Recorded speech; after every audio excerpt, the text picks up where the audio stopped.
Howdy people. Lobotomites are the result of medical experiments performed at Big MT. Most were residents or wanderers of the Mojave wasteland that have been collected by the Big MT drones before having all of their major organs replaced with electronic equivalents by the Sync's Autodoc routine. This routine was designed to keep all inhabitants of the Big MT inside and therefore secret, as only a brain inside a functioning human body can bypass the radar fence. The advanced Tesla coils that replaced the brains of the lobotomites were meant to allow individuals thus transformed to cognitively function with relative normalcy, operating their bodies remotely as the courier does. However, a problem with the Autodoc's programming meant that every captive processed instead had their brains lobotomized or completely destroyed, rendering them mindlessly aggressive shells of what they once were. Generations of the Big MT's captives were maimed this way before the courier's bullet-scarred brain forced the Autodoc to correct its own programming. Lobotomites' bodies, or skinvelopes, have been automated and are used for cleaning duties around Big MT. They seem to have a proclivity for collecting random objects, as evidenced by their base, the cuckoo's nest.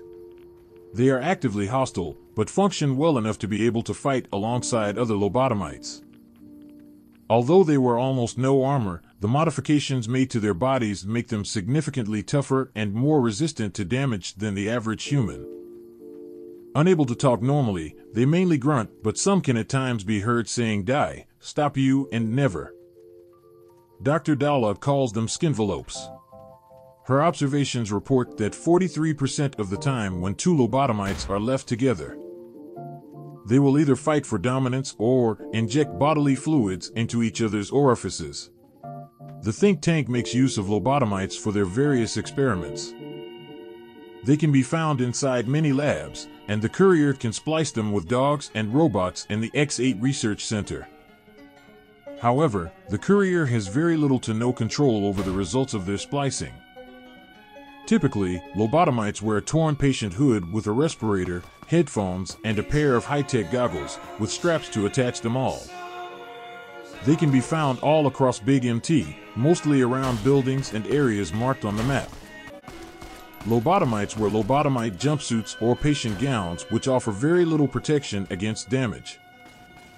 This apparel has a low damage threshold, but the medium to high health of the lobotomites somewhat counterbalances this. Lobotomites are armed with either a firearm or melee weapon.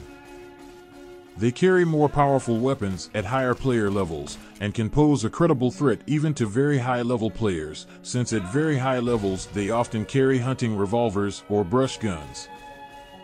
At all levels, melee-oriented lobotomites frequently carry saturnite fists or proton axes. Usually, they attack in groups of 3, with 2 melee-oriented members and 1 ranged. A single Night Stalker occasionally can be found in their group, and nearby Y-17 trauma override harnesses will fight alongside lobotomies if both spot the courier. I wish there was more of a spectacle that I could show you, but I found it difficult to collect footage for this week. Let's see what the weekend will bring.